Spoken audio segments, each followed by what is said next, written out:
தரப்படுறதுன்னு first உங்களை பற்றியும் உங்கள் குடும்பத்தை பற்றி அறிமுகப்படுத்தி நமக்கு என்னோட பேர் வெற்றிவேல் முருகன். எங்களோட மிராஸ்தார் பட்டம் வந்து கள்ளத்தேவன். நாங்கள் வந்து முதல் மரியாதைக்காரங்க கிடையாது. நாங்கள் வந்து முதல் மரியாதைக்காரங்க கிடையாது. நாங்கள் வந்து காவலில் முதல் ஆள். இப்போ வந்து கிராமத்தோட கட்டுப்பாடு எப்படி இருக்குது அப்படின்னா 4 ஸ்தானிய பற்றுகள் இருக்காங்க. 4 பற்றுகள் கண்ட்ரோலில் கிராம நாட்டாமைன்னு ஒருத்தவங்க இருக்காங்க, கிராம கணக்குன்னு ஒருத்தவங்க இருக்காங்க, வைராவின்னு ஒருத்தவங்க இருக்காங்க, கொல்லாசாரின்னு ஒருத்தவங்க இருக்காங்க, தச்சாசிரின்னு ஒருத்தவங்க இருக்காங்க. அப்புறம் வந்து கொல்லாசாரி தச்சாரி சொல்லிட்டுனா நெடுங்குளம் நாட்டாமல் இருக்காங்க, சேமட்டாங்குளம் நாட்டாமல் இருக்காங்க, கல்லுக்குளம் நாட்டாமல் இருக்காங்க. அதுக்கப்புறம் நாங்கள் கள்ளத்தேவன், அதுக்கப்புறம் ஆண்டித்தேவன், அதுக்கப்புறம் கக்கத்தேவன், அதுக்கப்புறம் மட்டத்தேவன், அதுக்கப்புறம் கிருஷ்ணாபுரம். இப்படி அனைத்து ஜாதிகளையும் உள்ளடக்கிய இது போக வந்து மடையன் தோட்டின்னு அந்த காலத்துலேருந்து நாங்கள் ஃபாலோ பண்ணிட்டு வரோம். அதில் வந்து கம்மாய்களுக்கு ரீதியாக மடையன்கள் தோட்டிகள், அதாவது கிராமத்தோட விவசாய வேலைகள் பார்க்குறதுக்கு, கோவிலோட மாணவ நிலங்களை பாதுகாக்கிறதுக்கான அந்த வயக்காடு வேலைகளை பாதுகாக்கிறதுக்கான ஆட்கள் வச்சுருந்தாங்க. அதில் வந்து ஆரியங்குளம், பானாங்குளம், சேமட்டாங்குளம், இப்படி வந்து தென்கால், இப்படி குறுக்கட்டான், இப்படி வந்து கம்மாய்களும் இருக்குது. இது மாதிரி அனைத்து ஜாதிகளையும் கூட்டின ஒரு கட்டமைப்பு தான் கிராமம். கிராமத்துக்கு வந்து இப்போ எப்படின்னா வேல் வந்து மலைக்கு போகும், கிராம திருவிழா வந்து நடக்கும்.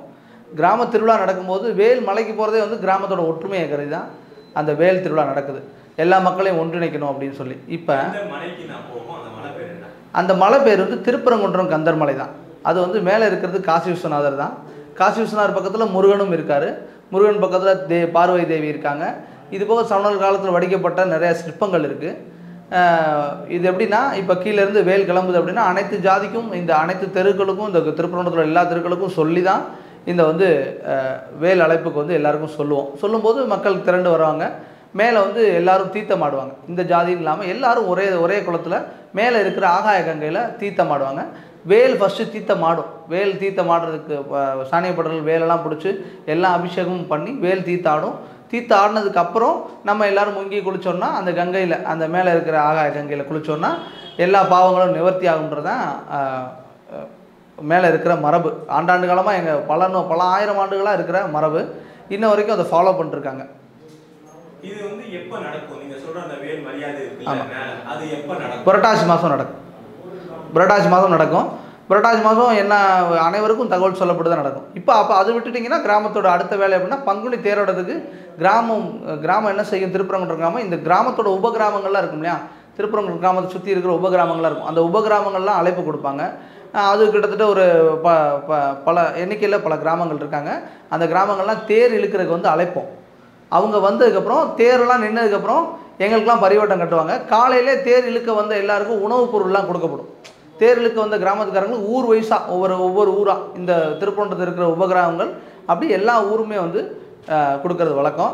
அதுக்கப்புறம் சாயந்தரம் எல்லாருக்கும் பரிவட்டம் கட்டுவாங்க. கிராம நாட்டாமையிலேருந்து கிராம கணக்கு பிள்ளை, வைராவி, ஸ்தானிய பற்றுகள், அதுக்கப்புறம் காவல், கம்மாய் எல்லாருக்கும் தனித்தனியாக வந்து கிராம மரியாதை கட்டி அன்னைக்கு வந்து பங்குனி திருவிழாவுடைய தேரோட்டத்தை முடிச்சு வைப்போம். எங்களுக்கு தெரிஞ்சு ஊர் ஒற்றுமைக்காக எனக்கு தெரிஞ்சு ஒரு 1000 ஆண்டுகள் நெருக்கி இருக்குது. நாங்கள் எத்தனாவது தலைமுறைன்னு எங்களால் சொல்ல முடியாது. அவ்வளோ ஆண்டு காலமாக இந்த கட்டமைப்பு இப்படியே தான் இருக்குது. 18 மிராஸ்தார்கள் வருவாங்க. இது போக அந்த கம்மாயிலுக்கான விவசாய வேலைகள் பார்க்குறதுக்கான மடையன் தோட்டிகள் இருக்காங்க. கந்தர் மலைக்கும் திருப்பரங்குன்றத்துக்குள்ள தொடர்புனா முருகன் கோவில் உருவான காலத்திலேருந்து காசி விஸ்வநாதர் கோயில் இருக்குது. அதுக்கு முன்னாடி இருந்து இருக்கிறதா சொல்கிறாங்க. என்னுடைய வயசுக்கு எனக்கு தெரிஞ்சதை நான் சொல்கிறேன். ஆனால் இது இன்னும் பல ஆயிரம் ஆண்டுகளுக்கு முந்தைய உள்ள வரலாறு தான். பிரதோஷ காலங்களில் காசி விஸ்வநாதருக்கு அபிஷேகம் நடக்கிறது வழக்கம். அப்புறம் இது சிவராத்திரி அன்னைக்கு மேலே பூஜைகள் நடக்கும். இப்படி முக்கியமான நாட்கள் பௌர்ணமி அன்னைக்கு பூஜைகள் நடக்கும். இதெல்லாம் வந்து ரெகுலராக பண்ணிட்டு தான் இருக்காங்க. கிராம மக்கள் வந்து எல்லோரும் ஒத்துமையாக தான் இருந்தாங்க. அன்னையிலேருந்து இஸ்லாமியர்கள் இன்னைக்கு வரைக்கும் இருக்காங்க. நம்ம பல ஆயிரம் ஆண்டுகள் வரலாறாக இருந்தாலும் அவங்கள இது வரைக்கும் நம்ம வந்து தொந்தரவு பண்ணதே கிடையாது. இது வரைக்கும் அவங்களும் நம்மளை மீறி போனதில்லை. இப்போ வந்து சில காரணங்கள்னால அவங்க பண்ணுறாங்க. பட் வந்து அவங்க இது வரைக்கும் கிராமத்துக்கு எதிராக எந்த விதமான செயல்பாடுகளும் ஈடுபட்டதில்லை. ஊர் மக்கள் ஒற்றுமைக்காக தான் இந்த நிகழ்ச்சியெலாம் நடத்தப்படுது. கிராமம் இருக்குன்றது அவங்களுக்கு நல்லாவே தெரியும். யாரோட தூண்டுதல் பேர்லேயே அவங்க பண்ணலாம். பட் வந்து அவங்க வந்து கிராமத்துக்கு கட்டுப்பட்டு தான் இருந்தாங்க ஒரு காலத்தில். நம்ம இவ்வளோ காலம் வேல் போது வருது. ஆனால் இது வரைக்கும் எந்த பிரச்சனையும் மத பிரச்சனையும் எதுவுமே வந்தது கிடையாது. இது வரைக்கும் யாரு கூடயும் முரண்பாடே இருக்காது. மக்கள் அவ்வளவு சுமூகமாக தான் இருந்தாங்க. இப்போ கிராமத்தின் சார்பாக கூட நம்ம மனு கொடுத்தப்போ கூட அதை தான் கொடுத்துருக்கோம். சகோதரத்துவம் கெட்டு போயிடும், ஊரோட சமூக நல்லிணக்கம் கருதி தான் வந்து இந்த ஆடு பலி கொடுக்கணும்னு சொல்கிறது, கோழி பலி, இதெல்லாம் நடைமுறையில் கிடையாது, இவ்வளோ காலமாக கிடையாது. ஏன்னா அது வந்து சைவ சமய மலை, மக்கள் பல ஆண்டு காலமாக அதை வந்து தெய்வமாக வணங்குறாங்க. அதனால் அதை தவிர்த்திருக்கணுன்றது தான் நாங்கள் நினைக்கிறோம். முன்னாடி அந்த கட்டமைப்புங்கிறது சின்னதாக இருந்ததாகவும் இப்போ ரொம்ப பெருசாகிட்டே இருக்கு, வரக்கூடிய அந்த பாதையில கூட நிறைய கட்டமைப்பு புதுசாக வந்துட்டே இருக்கு. ஆமாம், அதை பற்றி இதெல்லாம் வந்து வேண்டுமென்றே சிலர் செய்கிறாங்க. என்ன செய்கிறாங்க அப்படின்னா, ஒரு காலத்தில் அந்த மண்டபங்கள் வந்து கல் மண்டபங்களாக தான் இருந்துச்சு. இவங்க என்ன பண்ணாங்க, நாங்கள் வந்து அதை எக்ஸ்டெண்ட் பண்ணணும் அப்படின்னு சொல்லி சித்துக்கல்கள்லாம் கொண்டு போகிறாங்க. அவங்க ஆட்களை வச்சு போகிறவங்க வரவங்கட்டெல்லாம் நீங்கள் ஒரு கல் கொண்டு போங்க, நீங்கள் சிமெண்ட் கொண்டு போங்க, இப்படி சொல்லி மேலே ஒரு கட்டமைப்பு போடுவாங்க. இப்போ என்ன செய்கிறாங்க அப்படின்னா, பாறைகளில் பூரா தங்களோட உளி எடுத்துகிட்டு போய் சுத்தியில் எடுத்து தங்களோட முத்திரைகளை பதிக்கிறாங்க. அவங்க கட்சியோட முத்திரைகளை பதிக்கிறாங்க, அவங்க மதத்தோட முத்திரைகளை பதிக்கிறாங்க. இந்த மாதிரி எந்த நடைமுறையும் அதில் இல்லை. இப்போ வந்து கொஞ்ச காலமாக, சமீப காலமாக ஒரு 50 வருஷத்துக்குள்ளே இவங்க இதை ஃபாலோ பண்ணிட்டே இருக்காங்க. எனக்கு தெரிஞ்சு அது அதிகபட்சமே ஒரு 60-70 வருஷத்துக்குள்ளே தான் அதோட வரலாறு, அண்ணா காலத்தில் தான் அதோட வரலாறே உருவாகுது. மசூதி வந்து இவ்வளோ பெருசாக, அந்த மஸ்ஜித், அந்த தர்கா இருக்கு இல்லையா, அந்த தர்கா இவ்வளோ பெருசாக உருவாகிற காரணம் வந்து அண்ணா பீரியடில் அவங்க கொடுத்த அந்த சலுகையினால் ஏற்படுற அந்த எக்ஸ்டென்ஷன் தான். அவங்க வந்து சரி சிறுபான்மை மக்கள் பாதிக்கப்படுறாங்க, சரி அவங்களுக்கு ஒரு கோயில் வேணும்னு நினச்சதுனால அதை பண்ணாங்க அன்றைக்கி. ஆனால் இது வரைக்கும் அவங்களுக்கு எனக்கு இப்போ சிக்கந்தர்னு ஒருத்தர் இருந்தாங்கன்னு சொல்கிறாங்க. அந்த வரலாறு கல்வெட்டுகள்லாம் அங்கே கிடையாது. அவர் இறந்ததுக்கான கல்வெட்டெல்லாம் கிடையாது. இங்கே வந்தாருன்றது ஒரு வரலாறு இருக்குது. பட் அவர் மேலே தான் தங்கினாரா, இல்லை அங்கே தான் இறந்தாரா, அங்கே அவரோட சமாதி வந்து கோரிப்பாளத்தில் இருக்கதா சொல்கிறாங்க. அவரோட சமாதி வந்து கோரிப்பாளத்தில் இருக்கதா சொல்கிறாங்க. ஆனால் இங்கே கிடையாது இது வரைக்கும். ஆனால் அவங்க சொல்கிறாங்க இங்கே தான் நான் எங்கள் சுல்தான் சிக்கந்தருடைய சமாதி இருக்குதுன்னு சொல்கிறாங்க. மேலே பார்க்கும்போது அந்த சிக்கந்தர் சமாதின்னு சொன்னதால நிறைய பேர் சமாதி இருக்கிற மாதிரி கட்டமைப்பு அங்கே இருக்குது. அத்தனை பேர் அங்கே இல்லை அது எப்படின்னா, இவங்களோட எல்கைகளை விரிவுபடுத்துறதுக்காண்டி அவங்க பண்ணிக்கிட்டாங்க. கிராமத்தோடு ஒத்து போனதுனால கிராமம் அன்றைக்கி இதை பெருசாக எடுத்துக்கல. அவங்க என்ன செஞ்சிட்டாங்கன்னா, சும்மா ஒரு கல் வைக்கிறது, அந்த கல்லை சுற்றி வரிசையாக கல்களை வைக்கிறது, அதை வந்து சமாதி ஆக்குறாங்க. அங்கே இருக்கிற எந்த இதுக்குமே வந்து சமாதி ரெக்கார்டாக கிடையாது. அது ரெக்கார்டபிள் சமாதிலாம் கிடையாது. ரெக்கார்டபிள் சமாதியாக அவங்க ஒன்று தான் காமிக்கிறாங்க. அது போக ஒரு 11 சமாதின்னு வச்சுருக்காங்க. அதுக்குள்ளே யாரும் புதைக்கப்படலை, யாருமே வந்து அந்த இடத்துல வைக்கப்படலை. இவங்களா ஒரு கட்டமைப்பு உருவாக்கி, அதாவது கற்களை வச்சு கட்டி அது மேலே பெயிண்ட் அடித்து அதை ஒரு சமாதியை உருவாக்குறாங்க. அதில் வந்து யாருமே எப்படி சொல்கிறது, யாருமே அதில் புதைக்கப்படலை, யாருமே அதில் இல்லை. அந்த திருப்பரங்குன்றம் மேலே கார்த்திகை தீபம் ஏற்றுறதுக்காக ரொம்ப காலமாக முயற்சி பண்ணிட்டு இருக்கு. ஆமாம், நீங்கள் அதை பற்றி என்ன நினைக்கிறீங்க? நீங்க இருந்த காலத்துல எங்கள் முன்னோர்கள் இருந்த காலத்தில் சுதந்திர போராட்டத்தப்போ ஒரு பிரச்சனை நடந்துச்சு. அந்த பிரச்சனையில் வந்து இந்த ஊரில் இருந்தாங்க சின்னகருப்பு தேவர், அவங்க வகையை சேர்ந்த மணித்தேவர், அவங்களாம் சேர்ந்து என்ன பண்ணாங்க, அன்னைக்கு பிரிட்டிஷ்க்கு எதிராக இந்த மலை மேலே கொடி ஏற்றிருக்காங்க. அன்றைக்கி அதில் மைனாரிட்டிஸ், அதாவது சிறுபான்மையும் இருக்காங்க, அவங்களும் அதில் கலந்துக்கிட்டாங்க. அன்றைக்கி சுதந்திர தினம் அப்படி தான் இருந்துச்சு. ஒரு 60 வருஷ காலத்துக்கு முன்னாடி விளக்குகள் ஏற்றப்பட்டு தான் இருந்துச்சு. 40 வருஷ காலத்துக்கு முன்னாடி இந்த மாதிரி மத பிரச்சனைகள் அடுத்தடுத்த ஆட்கள் கொண்டு வரும்போது தான் இந்த மாதிரி விளக்கு ஏற்றக்கூடாதுன்னு ஒரு அப்ஜெக்ஷனை கவர்மெண்ட்டோட தள்ளுதல் தான். முஸ்லீமுக்கோ ஹிந்துக்கோ டைரெக்டாக எந்த பிரச்சனையும் கிடையாது, முஸ்லீமுக்கோ ஹிந்துக்கோ எந்த பிரச்சனையும் கிடையாது. கவர்மெண்ட் வந்து இதை தெளிச்சிருச்சு. கவர்மெண்ட் வந்து என்ன செஞ்சிருது, நீங்கள் அவங்க பக்கம் போகக்கூடாது. அவங்க அப்படி நினைக்கல, நம்மளும் அப்படி நினைக்கல. நம்மளும் ஒரே பாதையில் தான் போகிறோம், அவங்களும் ஒரே பாதையில் தான் போகிறோம்.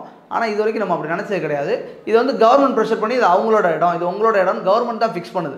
இப்போ எக்ஸ்டென்ஷன் பண்ணியிருக்காங்கன்னு சொல்கிறாங்கல்ல, இது வரைக்கும் ஊர் சம்மந்தமாக சட்டமன்றத்துலேயோ இவங்களாம் போய் மணப்பாறை எம்எல்ஏ கொடுத்துருக்காரு, நவாஸ் கனி கொடுத்துருக்காங்க. இவங்களாம் கொடுத்ததுக்கு எந்த ரெஸ்பான்ஸும் கொடுக்கல. காரணம் அவங்க அரசியல் பண்ணுறாங்க. கவர்மெண்ட் வந்து இதை கண்டுக்காத மாதிரி விட்டுறது. இன்ன வரைக்கும் முதலமைச்சர் இதை பற்றி ஒரு ஸ்டேட்மெண்ட் கூட கொடுக்கல. மாற்று மதத்தினர் கூட கொடுக்குறாங்க, மாற்று மதத்தினர் சேர்ந்து எம்பிக்கள் கொடுக்குறாங்க. இந்த ஹிந்துக்களுடைய அறநிலைத்துறை கண்ட்ரோலில் இருக்கிறது இருந்தும் ஹிந்து சமய அறநிலைத்துறை அமைச்சரே இன்னும் பேசலை இதை பற்றி. இந்த ஊர் சட்டமன்ற உறுப்பினர் இருக்காங்க, அவங்களும் இதை பற்றி வாய் திறக்கலை. இந்த நம்ம விருதுநகர் பாராளுமன்றத்தில் இருக்கிற எம்பியும் வந்து இது வரைக்கும் வாய் திறக்கலை. அதுதான் இப்போ மக்கள் கூட அதை எதிர்த்து போஸ்டே ஒட்டியிருக்காங்க. ஏன் சட்டமன்ற உறுப்பினரும் விருதுநகர் பாராளுமன்ற உறுப்பினரும் ஏன் வந்து இது வரைக்கும் எந்த கேள்விக்கும் பதில் சொல்லலை, இவ்வளோ பிரச்சனைகள் ஓடிட்டுருக்கேன், இவங்க மக்களை சமாதானப்படுத்துறதுக்கு என்ன பண்ணாங்கன்னு இது வரைக்கும் சொல்லலை. மக்களை கூல் பண்ணி மக்களை சமரசம் பண்ணுறது தானே ஒரு எம்எல்ஏ எம்பியோட வேலை, அதை அவங்க செய்யலை இது வரைக்கும். சிக்கந்தர் வந்து வரி வசூல் பண்ண வந்தவர் தான். கோரி முகமது இருக்காங்க இல்லையா, கோரி முகமது படையெடுப்பு தான். கோரி முகமது படையெடுப்பில் சுல்தானாக வந்தவங்க, இந்த ஊருக்கு வரி வசூல் பண்ண வந்தவங்க தான். பாண்டிய மன்னர்கள் அவங்கள அடித்து விரட்டுனதுனால, அவங்கள வந்து அதிகப்படியான இது பண்ணதுனால அவங்க வந்து அதிகப்படியான ஃபோர்ஸ் பண்ணதுனால இவங்க உள்ளே வர முடியல. சுல்தான் கடைசியில் பயந்து போய் தான் மேலே வந்து தங்கினதாக சொல்கிறாங்க. பயந்து ஓடி போய் தான் தங்கினதாக சொல்கிறாங்க. ஆனால் அது எந்த அளவுக்கு உண்மைன்றது நமக்கு தெரியல. நீங்கள் சொன்னீங்க இந்த மலையில் சுதந்திர போராட்ட சமயத்தை கொடியேற்றினாங்க அப்படின்னு. முகலாய படையெடுப்புலையும் இந்த மதுரையில் பல கோயில்கள் பாதிக்கப்பட்டிருக்கு. ஆமாம், அது சொல்கிறேன். இந்த கோயிலில் சொல்கிறேன். இப்போ நம்ம ஊரில் அம்மன் கோயில் வெயில் உகந்த அம்மன் கோயிலும் இருக்குது. அந்த வெயில் உகந்த அம்மன் கோயிலை இந்த சுல்தான் சிக்கந்தர் அவர் வரும்பொழுது அந்த கோவிலில் இருந்த நகைகள், வைரங்கள், வைடூரங்கள் எல்லாத்தையும் சூறையாடி அந்த அம்மனுடைய தலையவே துண்டிச்சாங்க அன்னைக்கு. அந்த அளவுக்கு சேதப்படுத்தியிருக்காங்க. அது போக என்ன பண்ணியிருக்காங்க அப்படின்னா, மலைக்கு பின்னாடி கல்வெட்டு கோவில்னு இருக்குது. ஆக்சுவலாக அதுதான் திருப்பரங்குன்றமாக இருந்திருக்க வேண்டியது. இவங்க நிறையா சேதப்படுத்திட்டாங்க. அது பேர் தென்பரங்குன்றம், இங்கே வந்து திருப்பரங்குன்றம். பாண்டிய இது நாயக்க மன்னர் காலத்தில் இந்த கோயிலை வந்து திரும்ப வடிவமைப்பு பண்ணுறாங்க. வடிவமைப்பு பண்ணும்போது தான் திருப்பரங்குன்றமாக மாறுது. முதல்ல அது தென்பரங்குன்றம் தான். அதில் வந்து கல்வெட்டு கோவில்னு ஒன்று இருக்குது. இது இப்போ தொழில்துறையோட கட்டுப்பாட்டில் இருக்குது. அது சேதப்படுத்தப்பட்டது, அப்படியே சேதப்படுத்தப்பட்டதாகவே இன்னும் பாதுகாக்கிறாங்க.